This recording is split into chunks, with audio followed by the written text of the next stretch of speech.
అలాగే మనకి జనసేన నేత రాయపాటి అరుణ గారు ఉన్నారు. అరుణ గారు, గతంలో కూడా ఇప్పుడు సోషల్ మీడియా గురించి, సోషల్ మీడియా యాక్టివిటీస్ గురించి మాట్లాడుతూ ఉన్నారు. దొరికిన వాళ్ళని దొరికినట్లు ఎంచగా తీసుకెళ్లి లోపల పెడుతున్నారు, కొడుతున్నారు, తిడుతున్నారు అనేది వైసీపీ చేస్తున్న ఆరోపణ. అయితే గతంలో కూడా వీళ్ళందరూ ఇలాంటివి చేశారు, కానీ మాకు ఎక్కడ కంప్లైంట్ రాలేదు, మేమేమి చర్యలు తీసుకోవాలి. అదే అడిగాను నేను, గతంలో కూడా ఇలా జరిగినప్పుడు మీరేం చేస్తున్నారు గత ప్రభుత్వాలని, కాకపోతే వాళ్ళకి కంప్లైంట్ రాలేదు. కానీ ఇప్పుడు పరిస్థితి వేరు. ఇప్పుడు ప్రతి ఒక్కళ్ళ మీద కంప్లైంట్ ఉంది, పోసాని మీద ఉంది. అలాగే ఎవరైతే అరెస్ట్ చేశారో బోర్గడ్డ అనిల్ కానీ, వర్ర రవీంద్ర కానీ, లేకపోతే సజ్జల భార్గవ్ కానీ, వైసీపీ కార్యకర్త సుధారాణి కానీ, లేకపోతే ఇంటూరి రవికిరణ్ కానీ, వీళ్ళందరి మీద కూడా కేసులు ఉన్నాయి. అయితే ఒక్కొక్కరుగా దిగి వచ్చి ఇప్పుడు కాళ్ళ బేరానికి రావడానికి గల కారణాలు ఏంటి? అరుణ గారు. ప్యానెల్లో ఉన్న పెద్దలకి, వీక్షకులకి, మీకు నమస్కారం అండి. నేను డిబేట్ లో జాయిన్ అయినప్పుడు కనకారావు గారు ఒక మాట అంటుంటే విన్నాను. దానికి ఆన్సర్ ఒకటి చెప్పి తర్వాత మీరు అడిగిన క్వశ్చన్ మీద ఆన్సర్ చేస్తాను.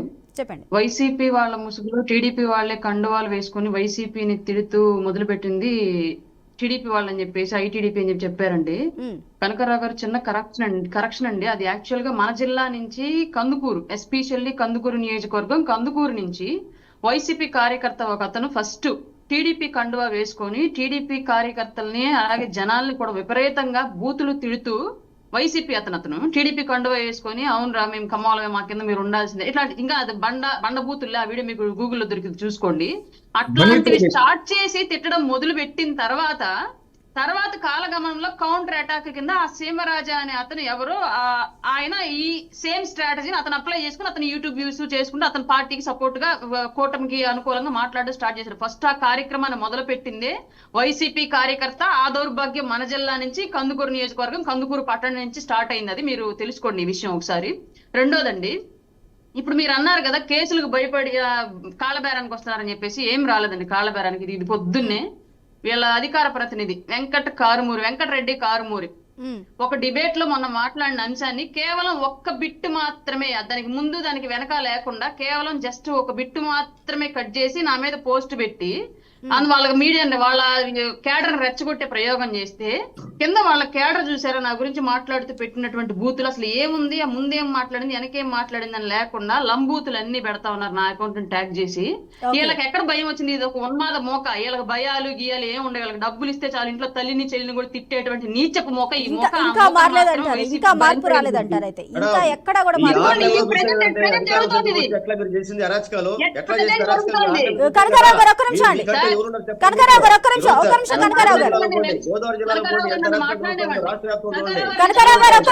ఒక్క నిమిషం మాట్లాడివ్వండి, తనని మాట్లాడివ్వండి. కనకారావు గారు చెప్పండి. అరుణ గారు మాట్లాడితే అడ్డం పడి ప్రజలకు ఇంద్రాన్ని కూడా చేయడం మీ పార్టీకి అలవాటే. ఆ విషయం కనకారావు గారు తన సమయాన్ని తనని మాట్లాడివ్వండి, తనకిచ్చిన సమయాన్ని తనని మాట్లాడివ్వండి. చెప్పండి. మీలో భయం రాలా, మీలో మార్పు రాలా, మీలో ఏం మారలా. వాళ్ళ మీద కేసులు పెడితే పోలీసులు కొడతారని భయపడి మాత్రమే కొందరే చెప్తున్నారు. ఒక పక్క జరుగుతుంది, ఇప్పుడు ఆ పోస్ట్ జరిగింది, ఇప్పుడు జరుగుతుంది, ఒక పక్క చూపిస్తున్నాను నేను. నన్ను అసలు లంబోతులు జరుగుతున్నారు. మరి కనకారావు గారు తనకి జరిగిన దాన్ని తను చెప్పండి. కనకారావు గారు అరుణ గారు చెప్తున్న దాన్ని మీరు చెప్పకుండా అడ్డుపడుతున్నారు. కనకారావు గారు అరుణ గారు చెప్పే ప్రయత్నం చేస్తున్నారు, మీరు తనని ఆపకండి. ప్రజలకు తెలియనివ్వండి.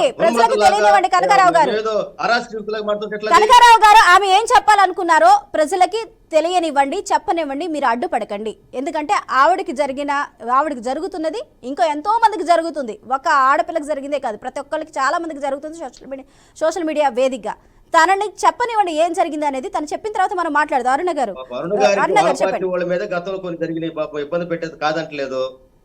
అసెంబ్లీ సమావేశాలకి మమ్మల్ని అవమానిస్తారేమో అని చెప్పేసి మీరు వెళ్లాల్సిన అవసరం ఏమీ ఉండక్కర్లేదు. మీరు కంపల్సరీగా వెళ్ళండి. గతంలో మీరు మా కూటమిలో ఉన్నటువంటి నాయకులకి ఎలాంటి అవమానాలు అయితే అసెంబ్లీ సాక్షిగా చేశారో అట్లాంటి అవమానాలు ఇప్పుడు మేము మీకు జరగనివ్వము, మాటిస్తున్నాం అని చెప్పేసి మేము మాట్లాడిన అంశానికి దాన్ని మీ వాళ్ళు మాట్లాడినటువంటి విధానం పొద్దు నుంచి ఇది ఫస్ట్. సరే తీసేసేయండి, మీ బుద్ధులు అంతే, మీ బుద్ధులు మారవు. రెండోది, ఇవాళ చట్టం రాకపోతే ఇవాళ మేం బాధపడ్డంటే రేపు మీ వయసు మీరు అంటున్నారు కదా ఆల్రెడీ మా కేసులు తీసుకోవట్లేదు వాళ్ళ కేసులు తీసుకుంటున్నారని చెప్పేసి. మామూలుగా ఫిఫో అని ఒక ఫార్ములా ఉండేది, ఫస్ట్ ఇన్ ఫస్ట్ అవుట్ అని చెప్పేసి. ఫస్ట్ ఎవరు స్టార్ట్ చేశారో ముందు వాళ్ళ మీద శిక్షలు తీసుకుందాం ఆటోమేటిక్ గా, తర్వాత నెక్స్ట్ వచ్చిన వాళ్ళ మీద కూడా ఆ శిక్ష అప్లై అవుతుంది, ఆ సెక్షన్ అమలు అవుతుంది 100%. అందులో మీరు బాధితులుగా ఉన్నా వాళ్ళని తీసుకుంటారు, మేం బాధితులుగా ఉన్నా వాళ్ళని తీసుకుంటారు డెఫినెట్ గా 100%. క్లియర్ అదే చెప్తుంది కూడా అదే సార్, క్లియర్ గా ఎవరు పెట్టారో వాళ్ళందరినీ తీసుకుంటారు. ఆయన తల్లి గురించి మాట్లాడినా ఇంకేం మాట్లాడినా అన్ని తీసుకుంటారు క్లియర్ గా. కాబట్టి చట్టం అనే దాన్ని రానివ్వండి, దానికి మీరు మద్దతు ఇవ్వండి. ప్రతి ఒక్కళ్ళు ఇవాళ సోషల్ మీడియాలో అతి పోకడలు పోతున్నారు కాబట్టి దాన్ని ఎక్కడో చోట కట్టడి చేయాలి. లేదంటే రానున్న రోజుల్లో ప్రభుత్వాన్ని కూడా సోషల్ మీడియాని డిసైడ్ చేసే స్థాయికి వెళ్ళిపోద్ది. మంచిని చెడుగా, చెడును మంచిగా ఇష్టారీతిగా తిప్పేసి అది నిజమేదో తెలుసుకునే లోపు ప్రపంచం చుట్టొచ్చే పరిస్థితి వాళ్ళు ఏర్పడింది. కాబట్టి ఖచ్చితంగా సోషల్ మీడియా మీద కట్టడి అనేది అవసరం. అందులోని ఈ మార్ఫింగ్ అబ్యూజింగ్ పోస్టులు అనే వాటిని ఖచ్చితంగా ఉక్కుపాదం పెట్టి మరి అణిచివేయాల్సిన అవసరం అయితే 100% ఉంది.